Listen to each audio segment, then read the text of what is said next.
Hi, I'm Morten Solvik, Vice President of Mahler Foundation and host and producer of the Mahler Hour, where we bring you the personalities, places, and projects happening right now in the Mahler community around the world.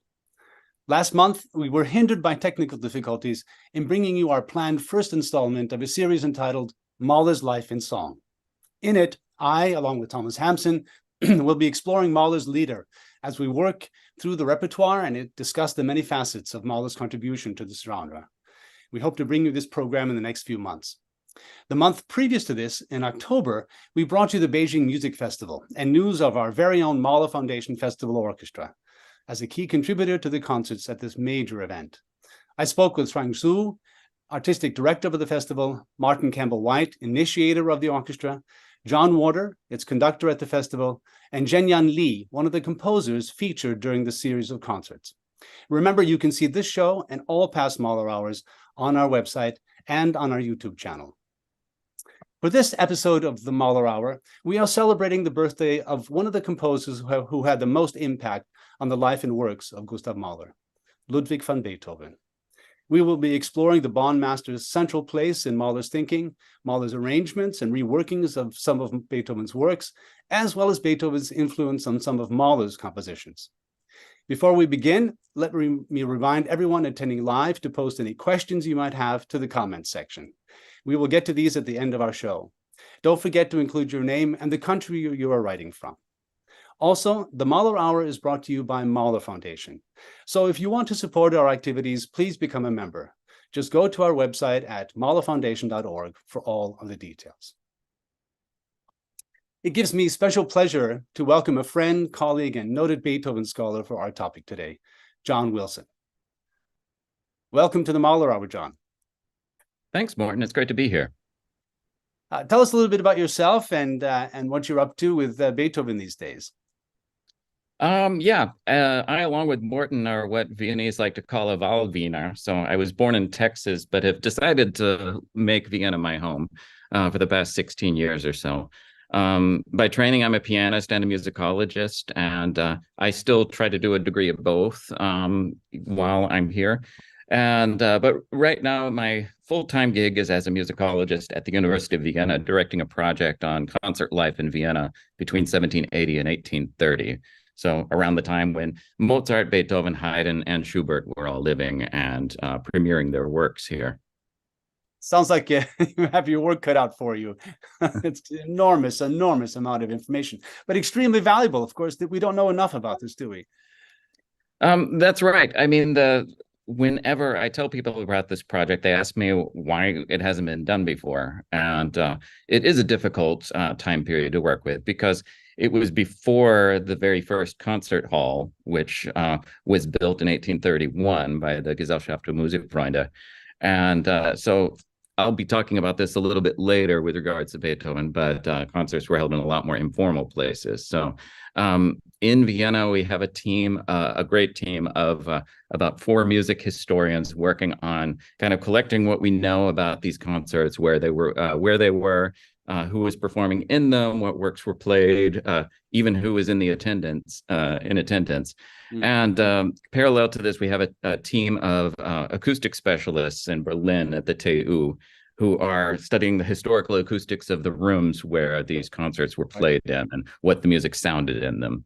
We'll talk about that actually briefly too, as we hone in on Mahler's thinking here.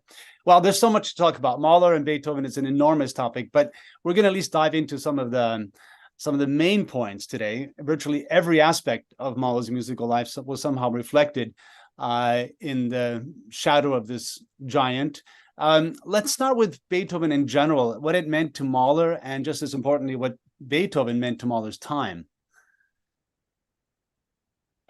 Yes, I mean, especially when we talk about musical life in late 19th century Vienna, I mean, Beethoven loomed large, of course. And there were multiple ways of interpreting Beethoven as well. Almost any composer who was living believed that they were not just working in Beethoven's shadow, but in some way trying to continue his legacy in various ways. Yeah. And Mahler was, of course, no exception. And this, yeah. Sorry. No, no. But at this time, you had kind of two strains of thought when it came to Beethoven. You have Beethoven, the great composer of instrumental music, and then Beethoven, who wrote the finale of the Ninth Symphony, where we break the bonds of instrumental music and take it onto another sphere. Yeah.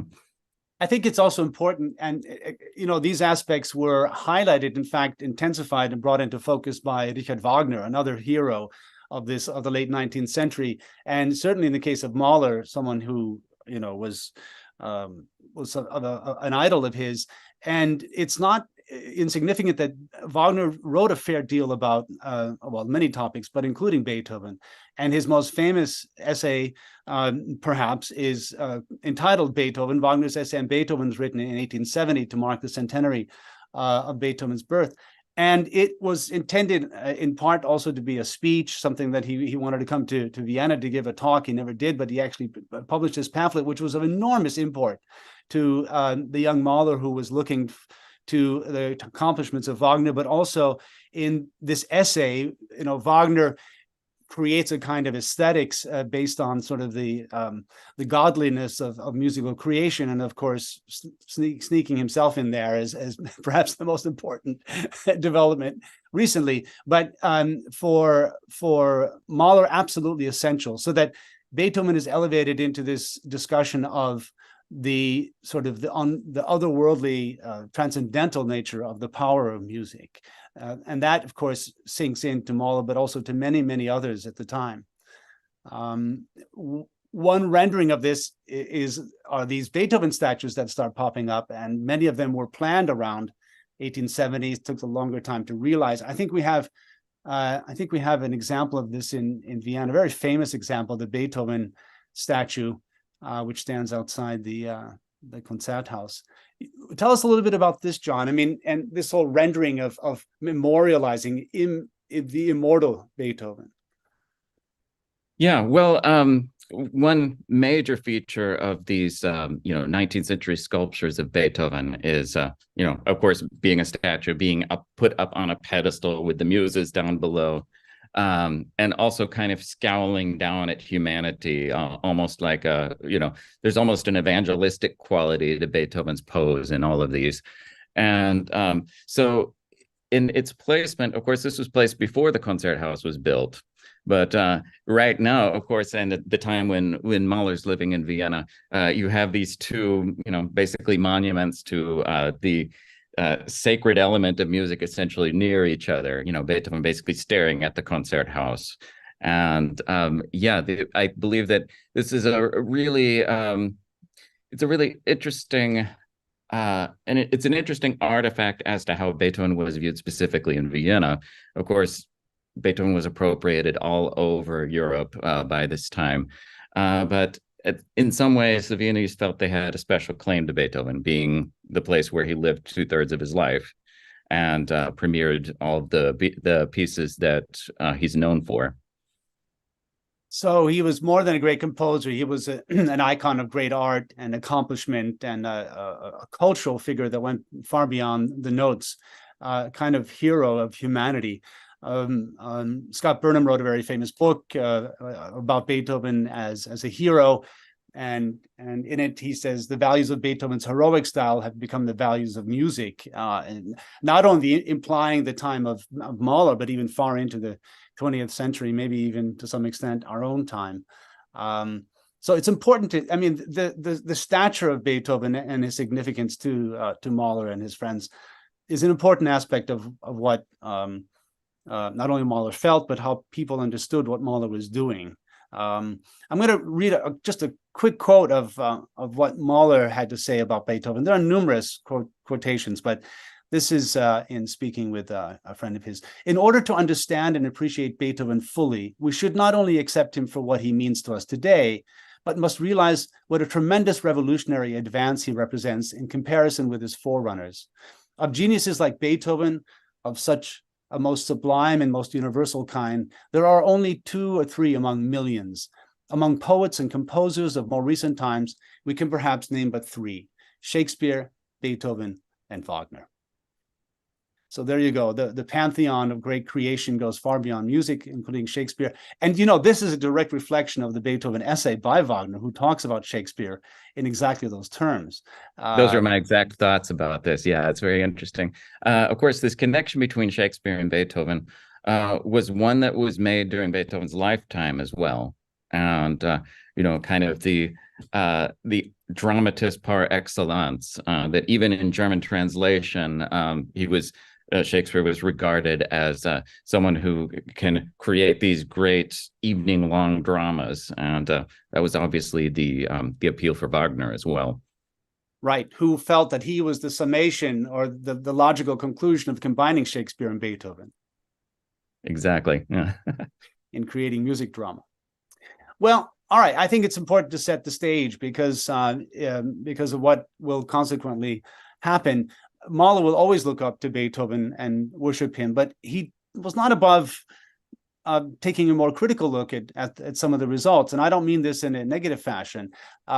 He was very picky about how Beethoven orchestrated his works. And we know that he intervened in a number of his scores, Beethoven scores. But of course, the most famous example is the Ninth Symphony.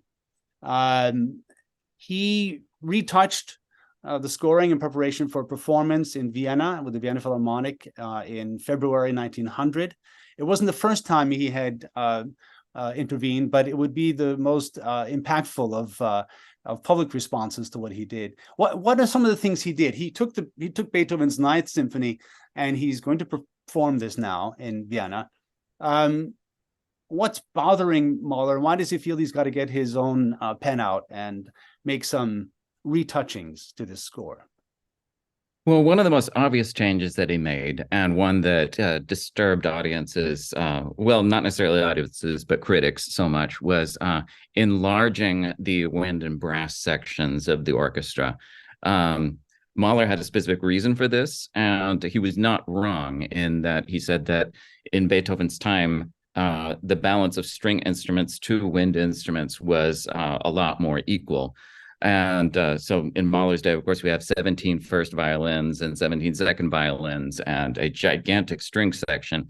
And he believed that to be able to do this, you had to have 8 horns and 4 trumpets, sometimes 2 timpanists playing, as well as quadruple woodwinds. It must be said that this was actually not unusual in Beethoven's time as well. Because when Beethoven performed in larger rooms, he very often did double the woodwinds as well. And there's a famous preface to Wellington's Victory when it was printed, and this was one of Beethoven's greatest successes, that was premiered in a very large room. And in the preface, Beethoven writes a famous line that he said, you know, the larger the room, the more instruments. And so it was extremely important to him to get this balance right. Stefan Weinzierl, who's my research partner in Berlin, he wrote a study a number of years ago where he measured the acoustic properties of the Lobkowitz Palace's music room, where, as we know, Beethoven's Eroica Symphony was first performed. And it was performed with a rather small ensemble. But because this room is made out of marble and it's very tall and it's very small, only about, you know, a dozen listeners can fit inside of it when the orchestra's there. It had made such, you know, a humongous loud impression that in order to get the same degree of loudness in a modern concert hall, you would have to actually have an orchestra of 1,000 musicians. So the experience was more like a modern rock concert than an actual classical music concert. So this was something that Mahler was aware of, and so he believed that you did need to beef up the orchestra in order to have the same effect that Beethoven's music had in his own day. The other major thing that Mahler did was to take advantage of the instrument's technological development. In Beethoven's day, the trumpets could only play a certain number of notes. The horns could only play a certain number of notes. And so they were rather limited in how they could be applied. And as we'll hear a little bit later, there were places where Mahler thought if Beethoven had a chromatic trumpet, he would use the trumpet, use all 4 trumpets to play this. And so it has to our ears, a very Wagnerian sound to it. So yeah, I was in the hall where Beethoven premiered the Seventh Symphony along with Wellington's Victory, and even though that's a large hall, it's a very live hall. And yes, something similar was said about the acoustics of that place as well. And those two pieces are, extremely almost combative in their use of sound, including the Seventh. And it's an overwhelming effect. It's something we don't experience in the modern concert hall. Everything is, so huge that it doesn't have this incredibly live and almost confrontational aspect to it. But it's amazing, isn't it, that Mahler is thinking about these acoustical realities in ways that were thoroughly in the spirit of what he felt Beethoven would have wanted to achieve. So right. he makes all of these changes.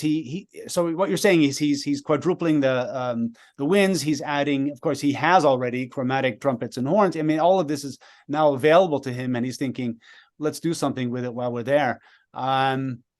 So he's intervening on many levels, in many small details mostly, but some of them more. We'll hear a few examples in just a second.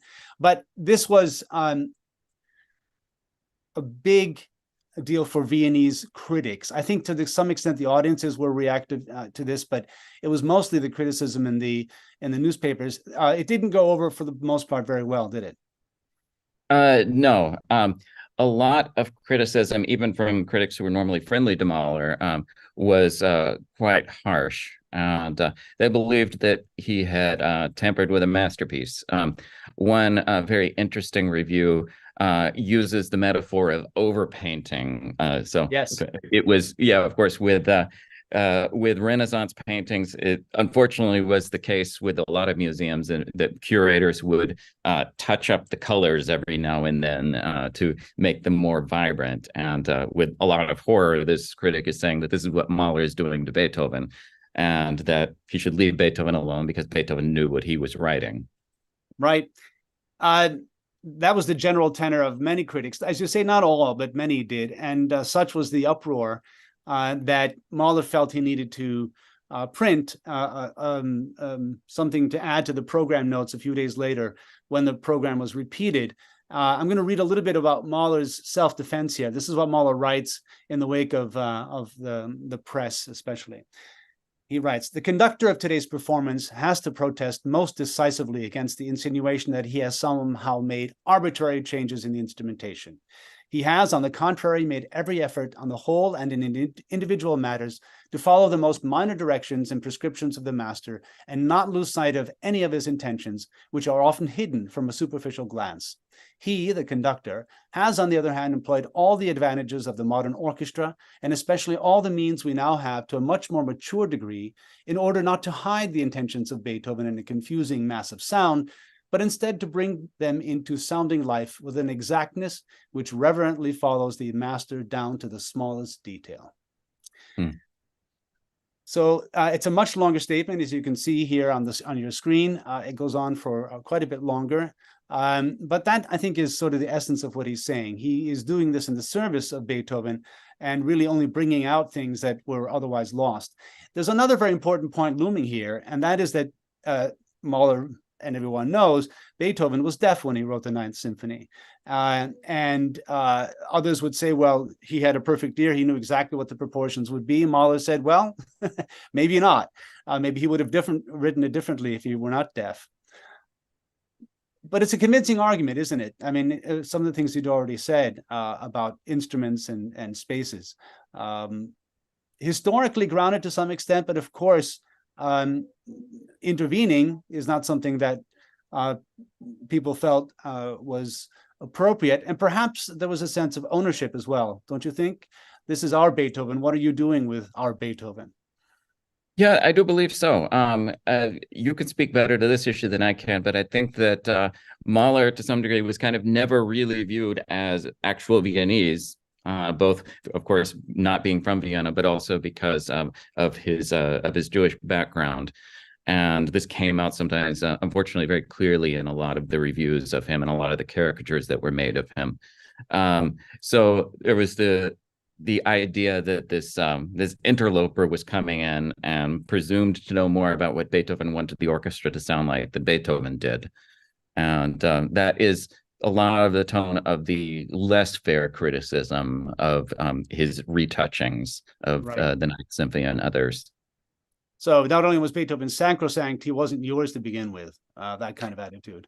That's right. That comes out. There's another strain, which is also very interesting given Viennese local history, in that, from the late 19th century, and especially with figures like Eduard Hanslick, and then during Mahler's time, Guido Adler, a lot of the birth of musicology as a discipline started in this city. So University of Vienna, where I'm actually sitting right now, not in this very building, but in one of our other buildings on campus, you had essentially this new way of looking at music as kind of a scholarly discipline and looking at music from a more historical approach. And from this, a lot of the terms that even performers throw around today, like in Italian, the come scritto, as it's written, or in German, Werktreue, as a truth to the work. These were a lot of concepts that emerged in performance practice around Mahler's time. And so by being kind of more in the Wagner tradition and trying to express what the original thought of the document was, rather than the actual notes that were written, Mahler was kind of swimming against the time, at least in Vienna at that moment. Yeah.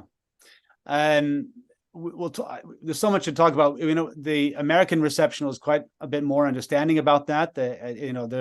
It wasn't maybe their Beethoven either, so perhaps they were more tolerant of these interventions that made it sound more clear. But we've talked a lot about what it sounds like. Let's listen to what it sounded like and what it sounds like. We have, John, you've identified two, I think, very important recordings in this regard. We have Giovanni Antonini and the Basel Chamber Orchestra playing on original instruments and in the proportions that are historically researched. And that is the one recording we're going to use as sort of Beethoven's version. And then we have Christian Järvi with the Tonkünstler Orchestra Niederösterreich, who performed and recorded the Mahler version. I think it's the 1900 version, right? John, do you know? It is. It's essentially kind of an idealized version. Of course, Mahler did it differently every time, but yeah, we do have sources. The parts that Mahler took around with him, even when he went to New York, right. He placed these parts in front of the musicians that he was conducting there. So it's kind of a cumulative version of all of the thoughts that he had about the symphony. Mm-hmm. I should add that there's a wonderful edition of this by David Pickett. If you are interested in learning more about this score and actually having it, you can purchase this. It's available from Weinberger, and it's really a wonderful document and resource for those interested in Mahler and Beethoven. All right, let's have a quick listen now to I think this is going to be from the first movement of the Ninth Symphony towards the very beginning. First, we're going to hear the Basel Chamber Orchestra under Giovanni Antonini, and then we'll compare it with Mahler's rendering.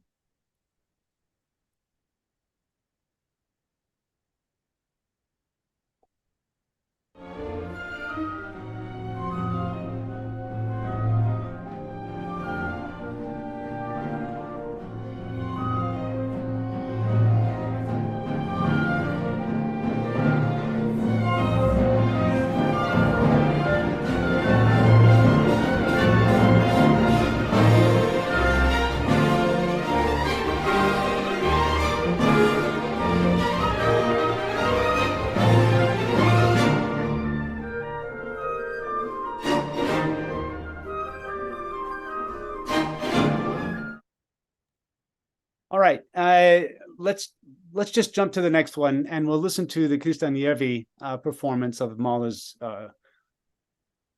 version of this. I think this requires a few words of introduction because this is quite subtle what's happening here. What we heard was, a big build-up, a big crescendo that happened somewhere towards the beginning of the movement. And this is the first time that we've had this kind of glimpse of joy in what's otherwise a very dark movement. And the way that the crescendo plays out is very largely driven kind of by the timpani and by this really frenetic energy that you hear in the strings. This is an interesting example of Mahler making retouching by deleting things. And in this case, at the beginning of this excerpt, you won't hear the timpani at all. And he focuses on a kind of interplay between the bass instruments and the woodwinds. And this is actually what drives the buildup. And in some ways, it's kind of more sharply etches the crescendo and makes it, in Mahler's ears at least, more effective. All right, let's listen to this, Mahler.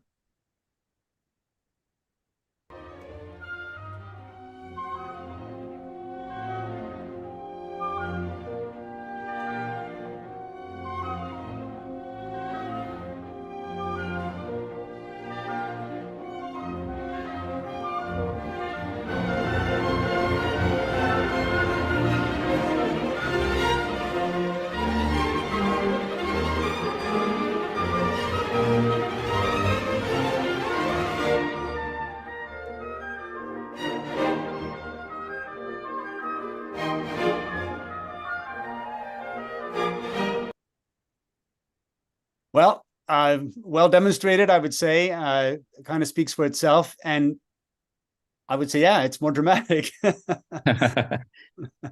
If that's what he wanted. He was looking for more contrast, more dynamic range, and an even more dramatic Beethoven, which is hard to imagine, but Mahler manages to do this.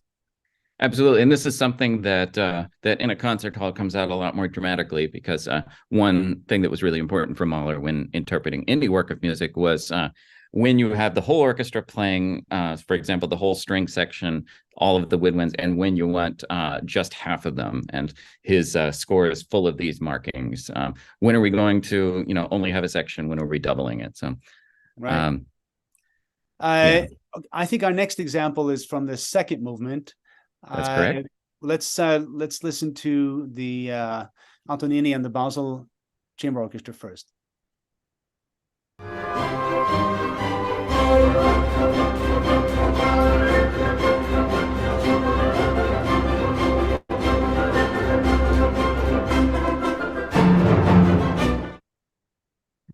All right.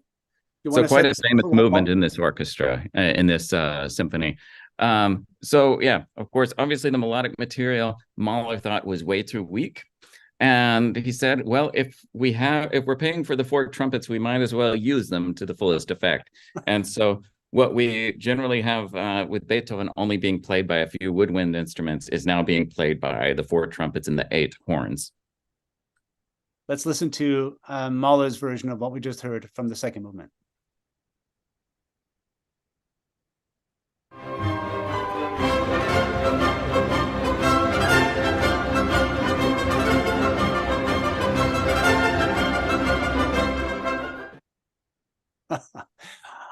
I had the pleasure of attending one of these performances in the Musikverein, and I thought it was so bright, and because of those trumpets, the whole thing had just a different color. Yeah, that's quite noticeable, isn't it? And makes you wonder whether if he had chromatic trumpets and brass instruments, whether he wouldn't have done that. Yeah, I mean, it's so easy to classicize Beethoven that we forget that during his own time, he also was very, very interested in the development of instruments. There's this great sketch leaf that I like to show students very often. Unfortunately, I wasn't able to find a copy for today, but where he's living in Theater an der Wien and writing Fidelio the first time. And on this sketch leaf, you have in the handwriting of all of the orchestral musicians, which scales sound bad, which notes are unplayable, which notes are bright, which notes are dark, basically an orchestration textbook. And this is Beethoven's own initiative. He wants to make sure that it sounds good. And so, as we know, in Beethoven's time, the instruments were developing quite rapidly. So I have no doubt that had he had a chromatic trumpet, he would have used it. Like everybody else did when they could. Right. Speaking of scores, Marco, maybe can we jump to we do have a score excerpt just to show our audience a little bit what Mahler did physically to the score. I see our recording is paused. All right, let's have a closer look at this. This is an example from Mahler. Mahler intervening quite literally with his famous markings. I think we have a close-up of the top of this page. John, maybe you can comment a little bit there. You see the line that's been added, and you see the blue marking. Can you interpret this a little bit for us? And the big sort of the crescendi, again, making it more dynamic. Right, yeah. So we'll hear this exact moment in just a second. So these blue brackets that you see around the top, the woodwind instruments, this is where he's saying at this point all of the woodwinds are playing, and when it's not bracketed, only half of them are playing. Above that, you see this area, this line that's in red ink. This is actually what the fifth and the sixth horns are supposed to be playing at this moment. And I don't know if we have a zoom, a close up of the bottom of the page, but at the bottom of the page you have the seventh and the eighth horns, what they're playing. So yeah, mostly when he could make changes just in the score that he had, that's what he did. But occasionally he had to write some new parts. Yeah, this is also in David Pickett's score of the Ninth Symphony. If you want, again, to see this in more detail, that's a wonderful source. All right, well, let's listen to this exact passage then. This is from the first movement. We'll listen to this is sort of the apocalyptic moment in the first movement. We'll listen to Antonini and the Basel Orchestra first.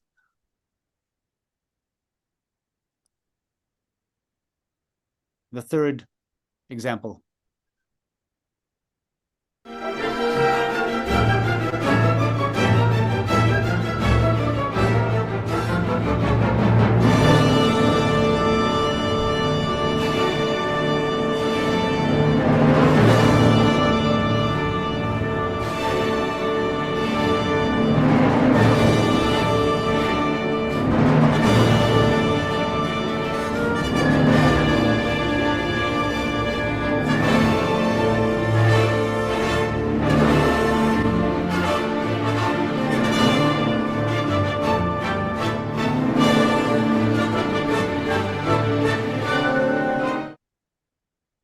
All right. So Mahler, this might have been what he was referring to in his note there, that there was just so much happening sometimes and there was a lack of clarity. Want to set us up for what he does here? Yes, well, as we heard in the first example, Mahler is actually going to start out by thinning out things a little bit. You have what you notice about Beethoven's example, which is, this thrilling moment of music. It's hard to imagine it being improved upon. But I believe one criticism that Mahler would have had of this is that it's a plateau. It's just constantly loud all the time. And so what he does is that he has the brass instruments, they crescendo, kind of go back into the background. And so then you have a very long build up to kind of the end of this passage. And at the end of this passage is when he brings in the full battery of brass. And it's interesting to show that even though he's writing new parts, he's actually not writing any new music. He highlights the bass line at the end of this passage in a very, very big way. Yes. Which in the original is only played by the cellos and the basses and is all but inaudible. And so we end up having a great moment for the bass trombone and tuba here. So yeah, without taking anything away, let's hear what Mahler did with it. Let's hear what Mahler did with it, exactly.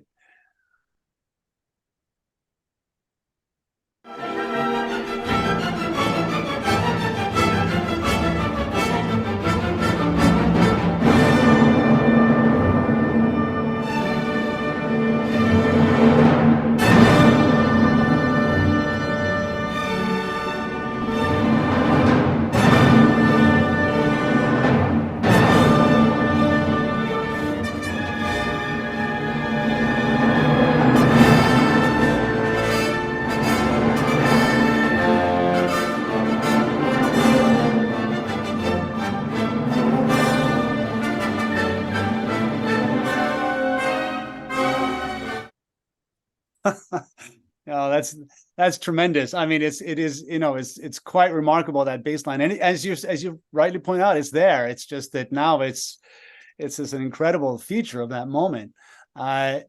it reminds me a little bit of what Mahler said when he got to Niagara Falls, and he had been having such a hard time getting the timpani to play loud enough. And he says, as he stands in front of Niagara Falls, finally fortissimo. So he has his fortissimo here too, and very, very cleverly reconstructed. We've got to move from this topic, but we should mention that there are all kinds of things that he does to this in other arrangements that in other performances. I mean, he has the offstage band delivering the Alamasha in the Turkish march in the finale, for instance. I mean, that would be tremendous to we can sort of see Mahler reconstructing here in his own daring musical imagination, which he'd already done in Das Klagende Lied, already in 1880 he had kind of worked out that effect. We could talk about other things. He changes one of the words in the text, right? I mean, he says, was die Mode streng geteilt, he changes to was die Mode frech geteilt. He even had the choir really accentuate that word. Yeah.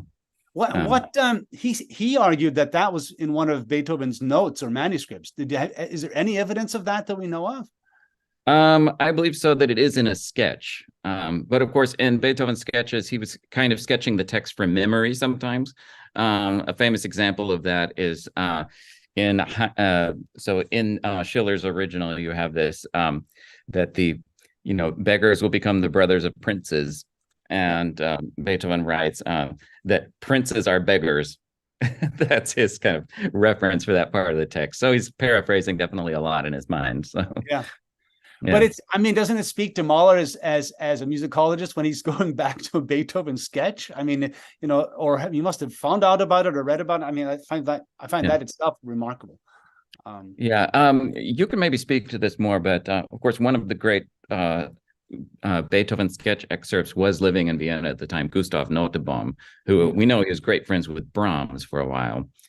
Yes. As a side note, a big reason why Brahms destroyed a lot of his sketches, because he didn't want anyone poking around in his workshop.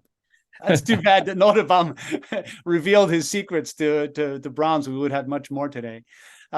We've got to move on from this topic. Just a reminder, if you're with us live, please send us a chat to the questions to the chat, and we'll be happy to answer in a Q&A at the end of the hour. Let's go on to Mahler as a conductor. Of course, Beethoven was featured on so many of Mahler's programs. He was the most performed of composers that Mahler performed. So here he's part of another tradition. He's not just arranging or changing things. He's part of a very austere group of leading conductors of his day. He was certainly considered one of the leaders. And I think aspects of that come out in why he's, if you will, tampering with Beethoven. Yeah, absolutely. I mean, in Mahler's day, there was a debate about what the role of a conductor should be, what the proper role of a conductor should be.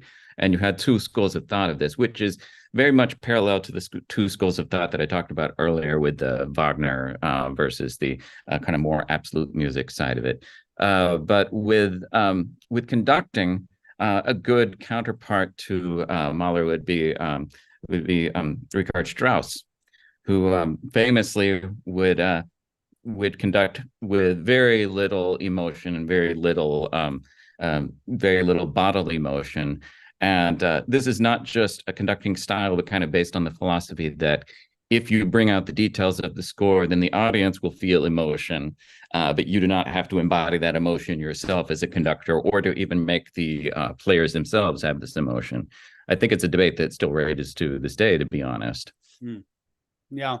And of course, Mahler felt that sort of he embodied in some way, became, went inside of the music, and this insight was part of his motivation, I think, for rethinking Beethoven. He also knew that conductors had tremendous abilities to change the intentions of composers. The irony, of course, is that Mahler was extremely precise in his markings, and I would think mostly because he knew himself what those transformations could be like, and that he had very specific things in mind that he didn't want people to alter. There's a little bit of irony, but there's a lot of paradox in Mahler, so we have that to consider as well. He didn't just intervene, of course, in Beethoven. He did in numerous works. It's not just the Ninth. He also famously retouched Schumann's symphonies. Some say for the better. That was a case where a composer really benefited from these changes. What did he do to Schumann? And just to compare a little bit. Well, one of the age-old criticisms of Schumann's orchestral music is that he orchestrated way too thickly, and that a lot of the musical idea gets lost just because there's so much playing at one time. And so the kinds of deletions and reductions that we heard a little bit earlier, Mahler really does go to town with this. And very often, you'll have, for example, in the Second Symphony at the the First Symphony, the Spring Symphony, in the fourth movement, which is kind of this light-footed, very playful movement that he drastically reduces the texture, and in so doing it makes it clip along a lot faster. And I can recommend a great recording by Maren Alsop, which has recently come out, which really shows the strengths of Mahler's version of this. Right. She performed that with the Radio Symphony Orchestra, right? In Vienna. Is that her performance? Yes, the Vienna Radio Symphony. That's great. Right. Mm-hmm. I did all four, I think. And then, of course, another example would be the Bach Orchestral Suite, which he sort of synthesized. He created a piano, a continuo part 4 as well. A parallel piano and organ continuo. And so it's about the thickest molasses imaginable, which is the opposite for his approach to other composers. But it also spoke a lot to how people perceived Bach's music at that time. Yeah, and of course, I guess there's another example, a bit like the Bach suite. That's the orchestral rendering of Opus 95 of Beethoven. Of course, he was not the only person who went into the string quartets and wanted them rendered orchestrally. Mm-hmm. So let's talk about Mahler on another podium, on the opera podium, and his deep love for Fidelio. He changed some things there too, as one might imagine. Perhaps most notably is the introduction of the Third Leonore Overture. That's right, and this is an introduction that's still used in a lot of performances today, where right before the finale, he inserted the Leonore Overture number 3, which I won't get into the complicated numbering of the Leonore overtures, but one of the problems with the Leonore Overture number 3 as an overture to the opera is the fact that it basically goes through the entire emotional world of the opera, from the darkness to the light to everything in between. And so when this overture is played on its own, you really get the feeling of the opera. Of course, if this comes at the beginning, then it ruins a lot of the drama that follows. And so when you hear this, it often acts as kind of a recapitulation of everything that's happened thus far. And of course, it ends in this jubilant C major, which can move smoothly into the jubilant C major of the actual finale. And so that's kind of the both kind of tonal and dramatic sense of putting it there. And it's why it's still a kind of popular thing to do. It's not absolutely necessary. The opera, I believe, can work without it. There are differing opinions on how great Beethoven is as a vocal and dramatic music composer. But I think that, of course, it's that both versions work quite well. Yeah, it's there's lots more to say about Mahler in the Opera House. Of course, it was not just the music; it was the staging, it was the conception, it was the lighting. Alfred Roller and co. I mean, there's lots to say there. But in the interest of time, there's one huge chapter we still have to at least touch on, and that is Mahler as a composer. Mahler, as any composer of the late 19th century, was in awe and a little bit of, I think, shock, I think you might say, in the whole prospect of writing a symphony. Brahms famously talked about hearing the footsteps of giants in his ears and writing his first symphony as well. Brahms was, I think he was in his 40s by the time, before he dared venture on that path, in part out of respect and fear. of Beethoven. Mahler too, of course, but he just jumps right into it. First notes of his first symphony, hard not to hear the ninth. We're talking about the same pitches. We're talking about the same key. Let's just listen to the opening of the first symphony. And this is Andres Roscoe Estrada with the Hessische Rundfunk Symphony Orchestra. This is the opening of Mahler's first symphony. Just a little bit of that so you can hear the pitches and the atmosphere.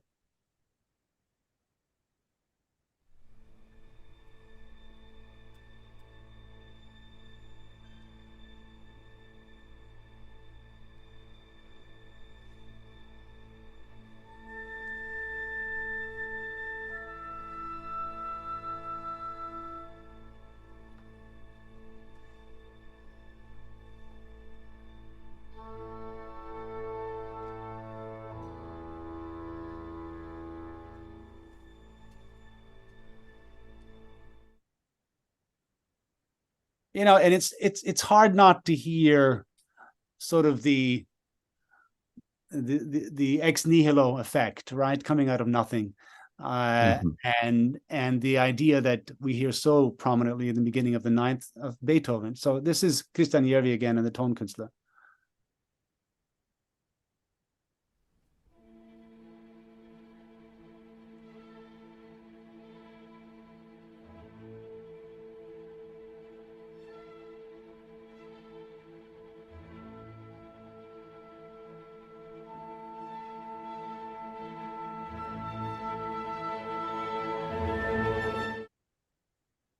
So I can't imagine anyone not hearing Beethoven echoing there. Who who did Mahler think he was? I mean, as a historian, I hear this in such a tradition of a lot of composers who are grappling with Beethoven's example. You know, all the way back to Schubert, who in his last three piano sonatas written just months before he died, he's evoking Beethoven quite directly on his own turf. And of course, you mentioned Brahms and his first symphony, which you know, famously in the finale, he's referencing the Ode to Joy theme. And when that was pointed out by a critic, he said, "Well, any ass can hear that." Exactly. But the idea is that when a composer feels confident enough to meet Beethoven essentially in, you know, the realm of instrumental music, they drop a little homage as if to say, you know, I'm past you now. Yeah, and one thing that came to mind immediately, actually, as you were saying this, was Bruckner's Third Symphony too, which opens up with a very, very similar gesture. In fact, many of Bruckner's symphonies open with that kind of a gesture. So matters were no different as Mahler goes on. He gets the first symphony now, and he's going to write the second symphony. And try as he might, he knew he had to have words in the finale. Now, how can you have words in the finale of a symphony and not be worried, as it were, once again, about Beethoven's shadow? And he cringed at the thought, but he felt it was absolutely imperative. We're so short on time. I think I'm going to jump over that example. You all know the finale of Beethoven's Ninth. You all know the glorious finale of Mahler's Second Symphony. The whole gesture of going to a choral finale must have been a bit of a weight on Mahler's shoulders, but there he goes into it again. I want to move to another finale, the very next symphony, Mahler's Third Symphony, where he will hear the opening of the finale of this symphony. Mahler subtitled this "What Love Tells Me," and we're going to hear Leonard Bernstein with the Vienna Philharmonic, the opening of the sixth movement of Mahler's Third.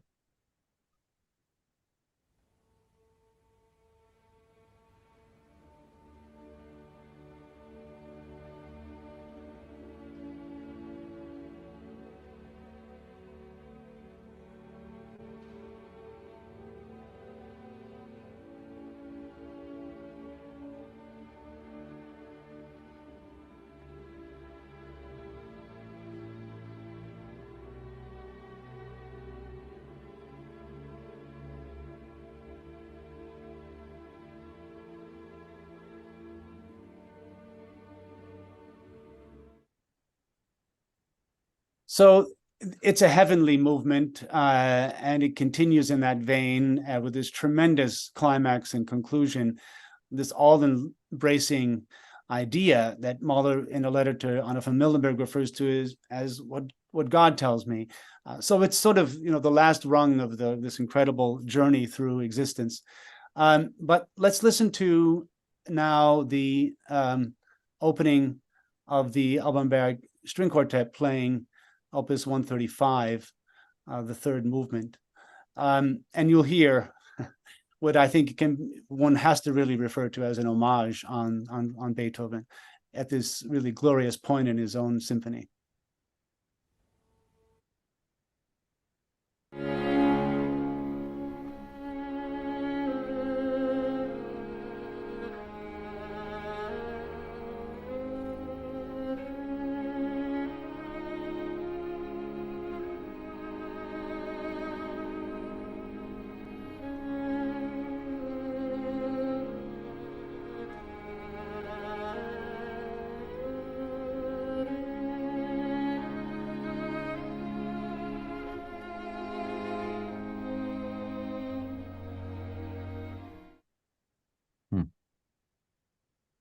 Striking. Again, it's hard not to hear Beethoven there. And of course, a late quartet, one of Mahler's fascinations as well, as we know from his orchestration of Opus 95. And it's also an entirely fitting notion of a prayer of devotion and gratitude. There's another quotation that kind of sneaks in between all of these, and that's from Wagner's Parsifal, which is a motive that also seems to derive from the Beethoven. I'm not going to get into Wagner and Mahler, but there's another sort of giant looming here as well. So Mahler manages to embrace all of this, so to speak, in one incredible gesture. All right, I'm going to. We could go on. I mean, there are passages in much of Mahler that does seem to evoke Beethoven. Sometimes it's a little bit difficult to be certain. There's a wonderful quote. Mahler is talking to Nathalie Bauer-Lechner, and he's a little bit irritated at himself because he let a couple of quotations sneak into the Fourth Symphony. There's a horn lick at the end of the first movement of the fourth, which is formed from the Fourth Piano Concerto of Beethoven, and that was an unintentional quotation. Mahler had something of a phonographic memory, so to speak, and these things sometimes slipped in. That was not intentional. I think more intentional, for instance, would be aspects of the Ninth Symphony, where he refers to Les Adieux in the deceptive cadence, the 3-2-1 descent, which keeps coming back in the Ninth Symphony, especially at the end. That's right, and what we call the kind of this leave-taking motive that's all over the place in late Beethoven, and I hear it also in this sixth movement of the Third Symphony that you just played. So, yeah, absolutely, yeah. Mm-hmm. In 1896, Mahler's not taking leave, but he is trying to embrace, of course, the gambit of emotional, intellectual, philosophical being and embracing. And I think to sum it up, Mahler looks to Beethoven as someone who embraced far more than the notes. That Beethoven's life was in some ways heroic, battling deafness and reaching to the essence of what it's like to be alive. To speak to the human condition, and I think it's remarkable when you look at Beethoven's personality and his attitude about his contemporaries. He knew all of these famous people with important, influential aristocrats and so on, but he had no doubt about his contribution to the story of humanity, and knew that in the end, they would be remembered for knowing him and not the other way around. That there was something incredibly powerful about what Beethoven gave to humanity because he addressed those eternal issues of being alive. And I think to some extent, and that's a deeper philosophical, I wouldn't say just ambition, but aspect of what Mahler felt that he was doing as a composer as well. So the great example of Beethoven here goes beyond the notes into something more profound. I want to. We could go on and on, but we're almost at the hour. We're going to go take some questions now for those who want to stay on. Please do. I'm going to turn it over to our audience for some Q&A. Please add anything to the chat if you're with us live, and we'll try to address this as we go here. So I have one question here from someone who signed them XO Night. I had the very lucky opportunity to listen to Mahler's 8th live today, a genuine life-changing experience and absolutely overwhelmed with emotions. I did want to ask how Beethoven's 9th, his sole choral symphony, influenced Mahler's 8th symphony, directly or indirectly. Well, that's more of a Mahler question. Perhaps you have some response to that, John? I'll let you answer that one. Well, certainly the idea of a choral symphony was established with the Second Symphony, and turning to the 8th, Mahler took that to cantata-like proportions. It was a very different symphony than the second, which had a choral finale, but the 8th is basically a continuous choral work, except for the opening of the second movement. And certainly in terms of its ambitions, its embrace of a text from the church and a text by Goethe, bringing together these seemingly polar opposites, which show actually a very strong continuity between the awakening of life, the awakening of the spirit, and its transcendence at the end. Those are gestures that I think also speak to what Beethoven is doing with Schiller's text, to the idea of banding together, bringing together, and arriving at a joyous moment and a kind of overcoming of tension. You know, the Turkish March in the 9th Symphony breaks into a kind of a battle scene, which then eventually is subsumed by literally the Ode to Joy. So I think that, if you will, the dramatic arch of the 9th sort of sets you up for that confrontation leading to resolution, which again not only characterizes the 8th, but certainly most of Mahler's symphonies. Let's see, I have a couple more questions here. I have a question from Anthony Beaumont. No, sorry, Anthony Raumann, sorry. Sorry, Anthony.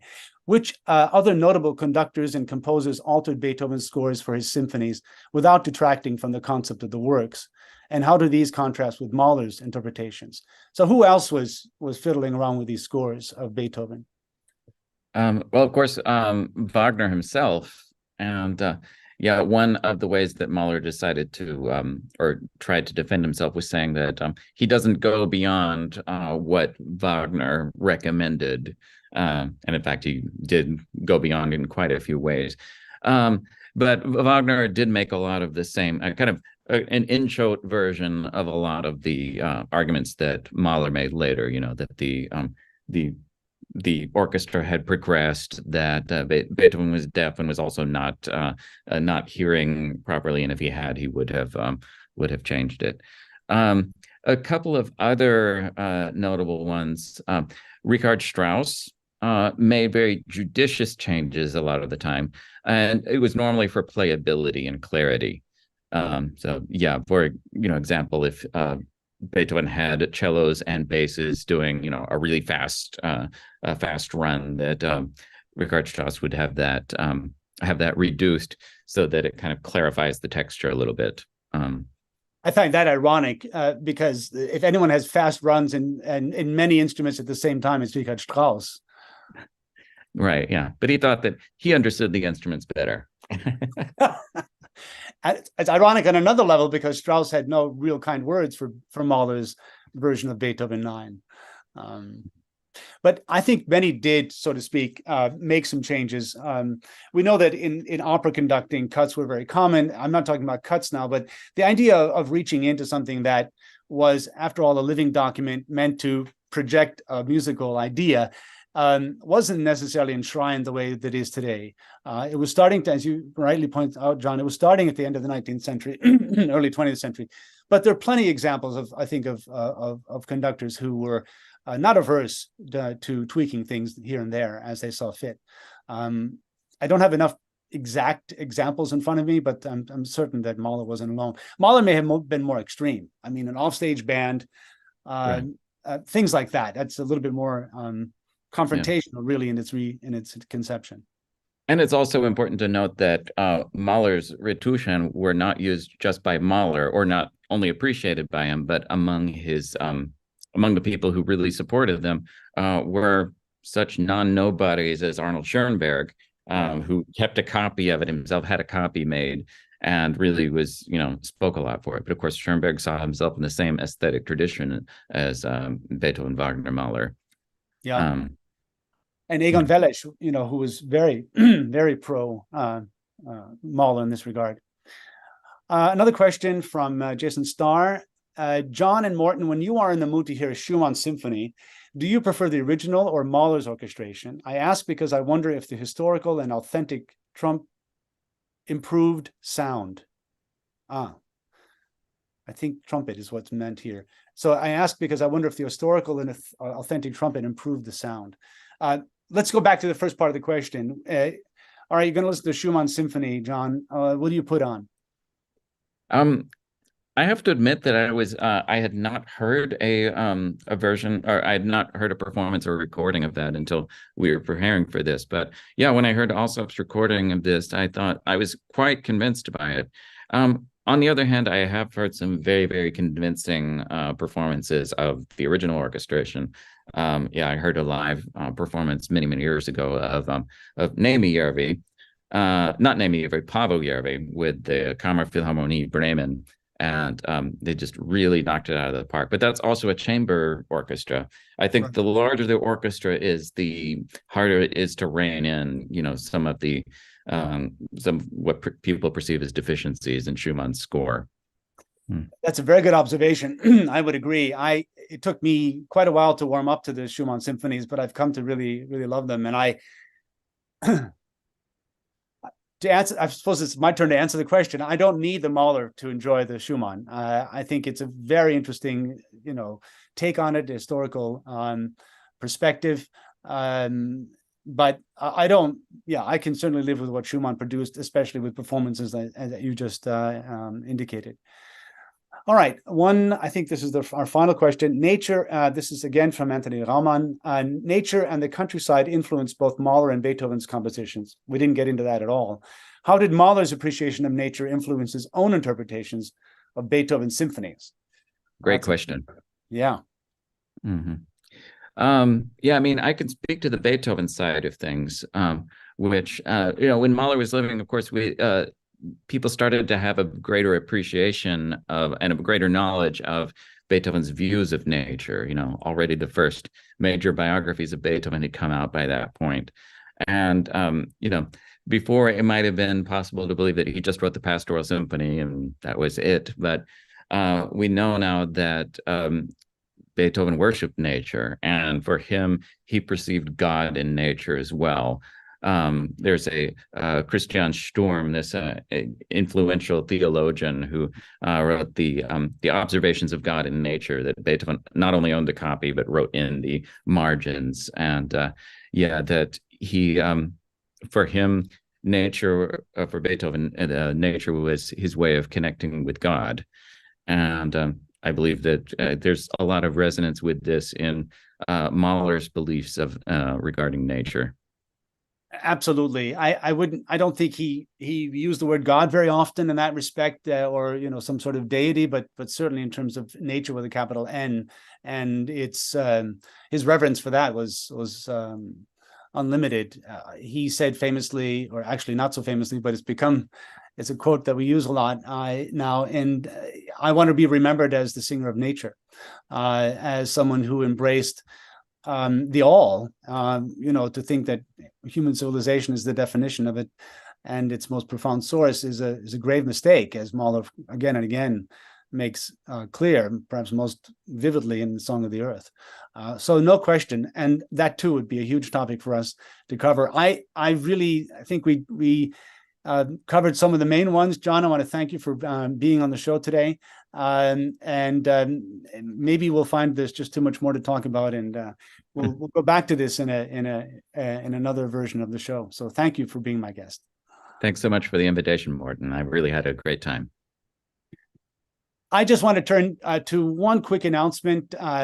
Just as a reminder, tickets are now available for the Mahler Festival in Amsterdam for 2025. You see the poster here. And we will, of course, have more to say about the festival as it approaches in a forthcoming show. All right. So the Mahler Hour, brought to you by Mahler Foundation and contributors around the world, is a monthly streaming event bringing together individuals interested in the composer, the thinker, the humanist, Gustav Mahler, as we explore not only his life and works, but also how his legacy still informs essential aspects of the human experience and how we can turn that experience into a force for the good in today's world.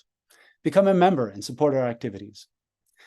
I want to thank our guest, John Wilson, for joining us today, as well as our production team, one person, Marco Ayala, and Monica Angiano, our Executive Director for Administration. The Mahler Hour is back next month on January 27th, 2024, for a revealing look at a member of the wider Mahler family who is also a composer. Next month, I will be retracing some of his steps in, of all places, Chile. Find out who he was, learn about his life, and hear some of the music of this mysterious, forgotten Mahler. That's the Mahler Hour next month on the 27th of January. I hope you can join us. That's our program for today. Stay safe. Thanks for watching.